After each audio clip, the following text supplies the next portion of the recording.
Hello there.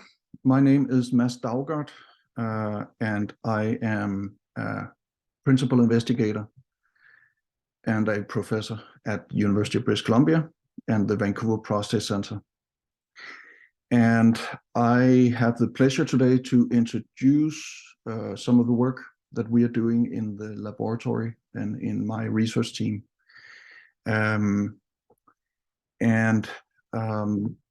Let me just start my slides here. Our team is based out of the Vancouver Prostate Center. That is a research center located in the heart of the Vancouver General Hospital. And it's part of the UBC medical campus. So people that works in the research center, they are mostly cross-affiliated both with the University of British Columbia and the hospital, Vancouver Coastal Health. So my laboratory has a quite unique workflow because it's a research focus that basically have both a discovery component in it, but it also has a translational cancer research component in it. So we basically run two parallel programs that are mutually dependent. In the academic discovery programs, we focus mainly on the cancer glycocalyx.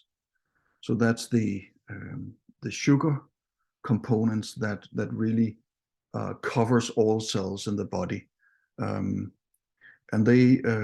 they are particularly important in solid tumors, where we have this very extensive microenvironment and extracellular matrix that really plays a major role in solid tumor progression.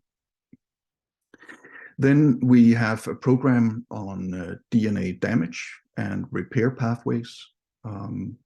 And that program both looks into the mechanistic sides behind DNA repair, how tumor cells can repair that DNA, and also how they can avoid, for example, programmed cell death in cases where they have defects in DNA repair, because that's related to resistance mechanisms in solid tumors that we are very interested in. Then we have a program on alternative mRNA polyadenylation in cancer. It's a quite new field, if you can even call it a field yet. There's been major discoveries over the past decade showing that tumors, they take advantage of alternative polyadenylation to shorten the 3' UTR sequence of genes that are regulated by oncogenes. And the reason why they do it is that it then makes the messenger RNAs resistant to post-transcriptional regulation by microRNAs and other types of regulatory mechanisms.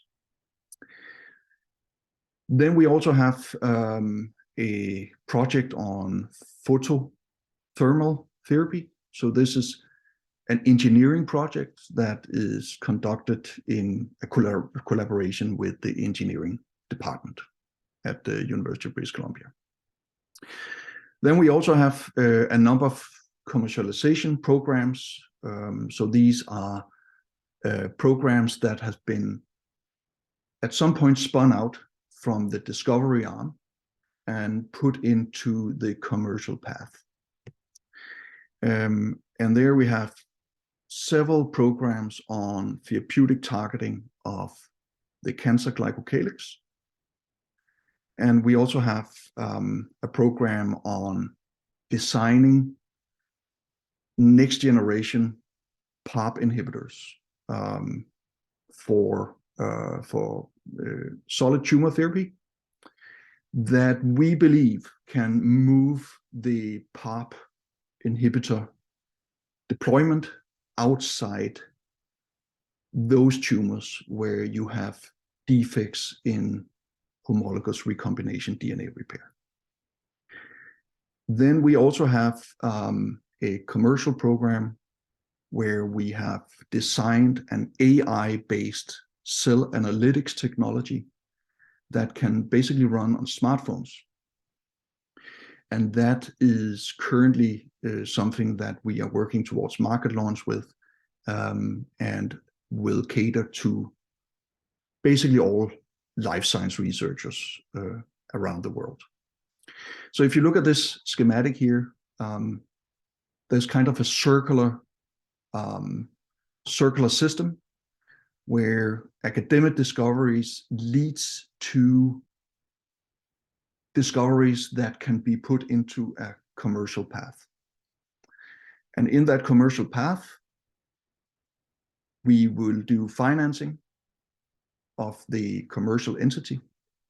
And that financing will, of course, finance the product development, but it will also feed back into the discovery ecosystem.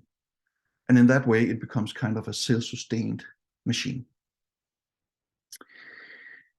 But today, I will focus on work that we are doing on the cancer glycocalyx. The cancer glycocalyx, as I mentioned earlier, is basically glycosaminoglycans and other glycans that are somehow either attached to the surface of tumor cells or secreted attached to proteins that are components of the extracellular matrix. And what we can see in general terms in solid tumors is that the tumors tend to have a very thick and very rigid glycocalyx. And we still don't know, or don't understand exactly why that is, except that it for sure has something to do with their ability to progress and their ability to be resistant to therapy, and also their ability to protect themselves from the immune system.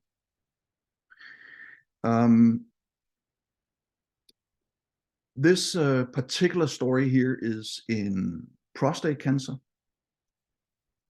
where we are very fortunate to have a PDX model, so a patient-derived xenograft model at our center, where if you castrate these mice, then the tumor will progress pretty much in the same way as we see in humans. So it will go into castration-resistant prostate cancer, or CRPC, and then eventually it will go into these completely androgen receptor negative states that where some of them we call, for example, NEPC, or neuroendocrine prostate cancer. And then we sequenced the tumors at various points during that progression and looked for major changes in enzymes that regulates the glycocalyx. And one of the enzymes that popped up and that immediately caught our interest is this one here, CSST11. It's an enzyme that gets dramatically upregulated, and it's actually more than 100-fold upregulated when these tumors progress from hormone-dependent adenocarcinomas towards AR-independent NEPC. This enzyme puts on a sulfation on carbon atom number 4 of chondroitin sulfate. And it creates a subtype of chondroitin sulfate called chondroitin sulfate type A. And normally, tumors have probably like 80% CSA compared to other types of chondroitin sulfates. But what we often see in tumors is that gets up to around 100% during progression. And I will come back to that in a second here. We could then see that in actual patients, so in prostate cancer patients, we also see these enzymes here coming up. And those enzymes are intimately associated with inhibition of the androgen signaling pathway, because it inversely correlates with all the genes that we know of that are regulated by the androgen receptor. And if we look in a defined cohort of patients, in this case here from the University of Washington, then we can see that high levels of CSST11, it completely anti-correlates with the androgen receptor and other AR-regulated genes. And not surprisingly, when we look at patients that have been on androgen deprivation therapy, then these patients come back with high levels of CSST11. And CSST11 is also associated with high-risk disease, as we can see here. And if we go back in the PDX models and look at adeno situation and compared with the relapsed tumors after castration, then we can also see the same pattern. It anti-correlates with genes that are androgen receptor regulated. And that's because it is a negative or being negatively regulated by AR. So AR can be both a transcriptional activator and a transcriptional repressor. And in this case here, it's a repressor. So AR binds to the first intron in the CSST11 gene and keeps the transcription of that gene in check. And when you lose that signaling event from AR, then you unleash the expression of CSST11, and that's why it comes up like 100-fold during progression. And that can be very nicely measured by looking at the chondroitin sulfate by itself. So we have the capacity in the lab to do glycomass spec or mass spectrometry quantitatively to detect specific glycosaminoglycans. And when we do that, we can see that, for example, here in patients that have been on androgen deprivation therapy, then they have a dramatic increase in the amount of C4s. So that's the sulfation that is put on by CSST11. And that can be recapitulated in many different ways. We can also use a lectin, a recombinant lectin called VAR2-CSA or recombinant VAR2 to detect that specific modification. And that also shows the same thing, that if you have cells on hormone deprivation, then you dramatically increase the binding of the recombinant lectin to the cells. But if you put the hormones back into those cells, then you basically drop that expression down to baseline, or that binding down to baseline again. So it's just another way of showing that CSA gets highly upregulated in prostate cancer when they lose AR signaling. That can also be visualized maybe more picturesque, looking at immunofluorescence confocal microscopy. In this case here, we have actually put in a sugar mimic to the cells that we can click a fluorescent molecule on. So it's basically a mimic that gets built into the sugar chains while the cells are alive. And then we can look at the sugar modification by clicking on a fluorophore after the fact. And what we have done here is that we have engineered a prostate cancer cell line that is AR dependent, so an adenocarcinoma cell line. We have engineered it to express an enzyme called chondroitinase that removes the sugar or the chondroitin sulfate after it has been synthesized. And that can be rapidly visualized using this click technology that we have. It's called galvanase. And we can see that this cell line that is able to degrade the sugar, they have this massive loss of signal that we would expect. And we can, use that to interrogate what happens to these cells during castration, during hormone deprivation, and how important this sugar modification, chondroitin sulfate, actually is for the progression. So and it's quite important. If you do not have that sugar modification, if you express the enzyme that degrades the sugar, then you basically become completely incapable of doing cellular motility. So you cannot migrate in your environment, and you cannot invade. The cells cannot invade from one tissue situation into the others. And there are different assays. You can show that on in vivo or in vitro here. We can also put these two cell lines into mice, grow tumors, and then castrate the mice. And then suddenly we can ask the question, how important is that sugar modification that we know is upregulated normally after castration?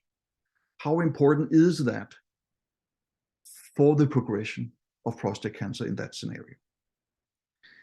And before castration, those two tumors, they grow pretty much the same. They form tumors. But after castration, then it is only the wild type tumor that is able to relapse and grow into a CRPC state, or castration-resistant prostate cancer state. So that means that prostate cancer becomes dependent on CSA, or chondroitin sulfate A, in the absence of AR signaling. And that is interesting because then we have something that we can target. And to target that, we have taken advantage of a technology that we have developed from the malaria parasite, Plasmodium falciparum. And what we do is that we take advantage of a malaria protein that is expressed on red blood cells. And that protein normally adheres the red blood cells in the placenta of pregnant women. And that enables the parasites to finish its pathological life cycle inside the red blood cells. And in the end lies the red blood cells, and that's what gives rise to these anemic bursts that is associated with malaria. So it's part of a survival mechanism for the malaria parasite. And it looks like this when you look in pregnant women.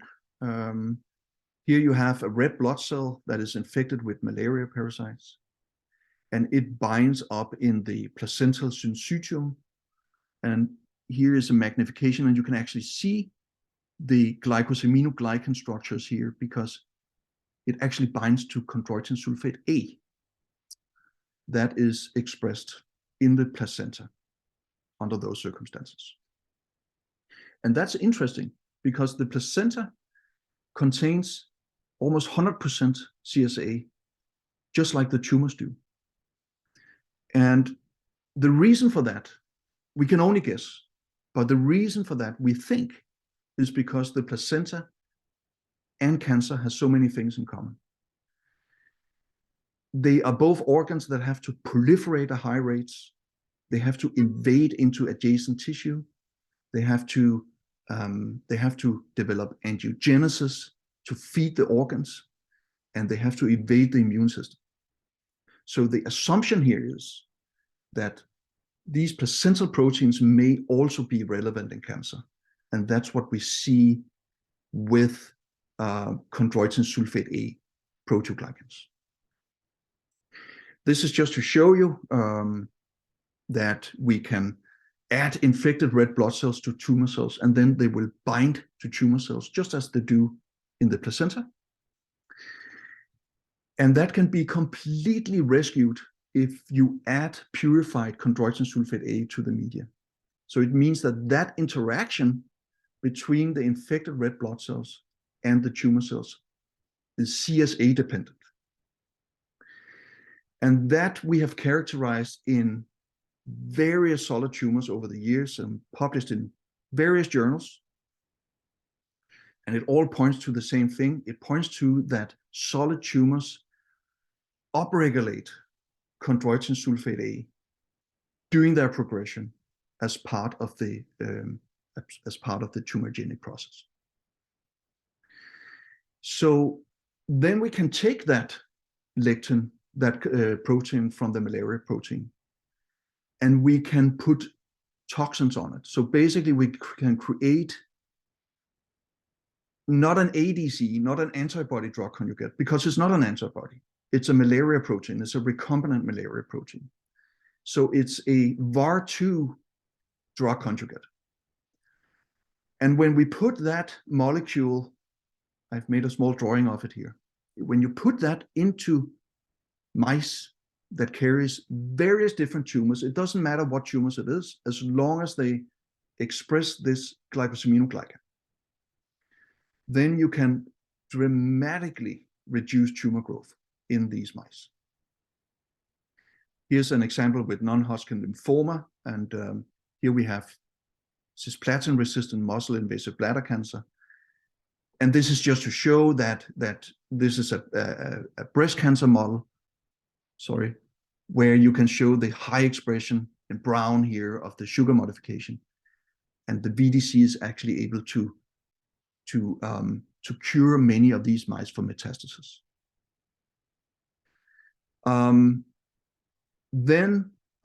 This is a prostate cancer model, and here we have a drug conjugate conjugated to a toxin called MMAE. And this is a very common toxin used for antibody drug conjugates. It has been in the clinic for many years. That drug conjugate can very easily eliminate any kind of prostate cancer cell in vivo or in vitro at low nanomolar affinities. If we put in a prostate cancer tumor in mice that are AR negative, so it has high levels of chondroitin sulfate A, then this drug conjugate can completely eliminate the tumors in that model system with no visible toxicity to the mice. So this is one example of how we use discovery work in our laboratory, develop therapeutics that we then put into a commercial arm and raise money in the commercial arm to develop this further. So this is the people in my lab. The pictures here are the people, Nader, Tu, and Chris, that has done most of the work in the prostate cancer system, but we have many people in the lab that works on different programs, both with the glycocalyx, but also with the other programs that I mentioned. And we have funding from various agencies, both in Canada and the US. And we also have funding collaborations with the industry entities that we spin out based on our discovery research down here. That's all for today. I hope you enjoyed it, and please feel free to contact me if you have any questions. Thank you very much.